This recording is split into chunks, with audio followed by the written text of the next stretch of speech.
NDP leader Jagmeet Singh ਵੱਲੋਂ parliament ਹਿੱਲ ਤੇ ਪੱਤਰਕਾਰਾਂ ਦੇ ਨਾਲ ਗੱਲਬਾਤ ਕੀਤੀ ਗਈ ਹੈ, ਜਿੱਥੇ ਜਗਮੀਤ ਸਿੰਘ ਵੱਲੋਂ ਕੈਨੇਡੀਅਨ ਪਰਿਵਾਰਾਂ ਨੂੰ ਰਹਿਣ ਸਹਿਣ ਦੀਆਂ ਵਧੀਆਂ ਲਾਗਤਾਂ ਅਤੇ ਵੱਧ ਰਹੀਆਂ ਵਿਆਜ ਦਰਾਂ ਨਾਲ ਸੰਜਿਤ ਵਿੱਚ ਮਦਦ ਕਰਨ ਦੇ ਉਪਾਵਾਂ ਸੰਬੰਧੀ ਚਰਚਾ ਕੀਤੀ ਗਈ ਹੈ ਤੇ ਨਾਲ ਹੀ ਜਗਮੀਤ ਸਿੰਘ ਵੱਲੋਂ ਅੰਟਾਰੀਓ ਸਰਕਾਰ ਦੁਆਰਾ ਸਿੱਖਿਆ ਕਰਮਚਾਰੀਆਂ ਲਈ ਆਪਣੇ ਬੈਕ ਟੂ ਕੰਮ ਕਰਨ ਵਿੱਚ ਗੈਰ ਹਾਜ਼ਰ ਧਾਰਾਂ ਨੂੰ ਸ਼ਾਮਿਲ ਕਰਨ ਤੇ ਵੀ ਟਿੱਪਣੀ ਕੀਤੀ ਗਈ ਹੈ। We're seeing more and more the impacts of the cost of living crisis. So I want to talk about some of the things that we expect the government to address, or some of the concerns we want to see this government address in the fall economic statement. A recent report has made it clear that Canadians are at a record level of household debt, and particularly at a record level of credit card debt, which is, of course, the highest interest debt. So this is a real concern. Canadians are feeling squeezed and they're using their credit cards to pay for the things they need. And we know that. We know that from the stories that we've heard, that with the cost of living going up, the cost of everything getting higher and higher, Canadians are resorting to their credit cards. So this is a very difficult time, very tough time for a lot of Canadians. And so what we want to see in the fall economic statement is that the government is responding to the needs of Canadians who are feeling squeezed. And we'll lay out some of what we would do if we were in power.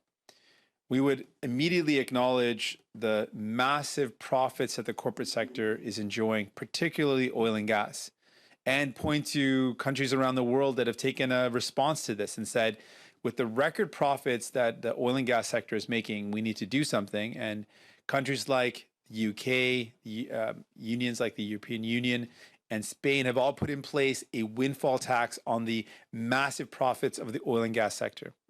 In fact, the Biden administration has recently referred to their profits as war profiteering. And frankly, it is. The oil and gas prices are up because of a war, and these wealthy CEOs and corporations are profiteering off the backs of Canadians. And so something has to be done. This government has failed to take any steps to respond to the profiteering that's going on. And the windfall tax is one way where we can make some real concrete steps towards helping Canadians out. In fact, the CEO of Shell himself has said that energy companies are making huge profits. They should be taxed by government, and that should be used to help Canadians out or help people out with the cost of energy. And we agree. We think that's absolutely something we need to do. It's odd that I'm agreeing with the CEO of Shell, but in this case, that's exactly what the government should do. We also want to see this government end the loopholes. It's a cost of $30 billion annually, and this was reported on recently, that with the loopholes in our tax system, CEOs and large corporations are not paying what they owe. And by not paying what they owe, Canadians are losing out $30 billion a year simply because of loopholes that continue to allow this money to be lost. This is a expenditure, this is an expense, and it needs to be ended so we can invest back in Canadians. And what we would do is, with a real risk of a recession, we need an EI system that works.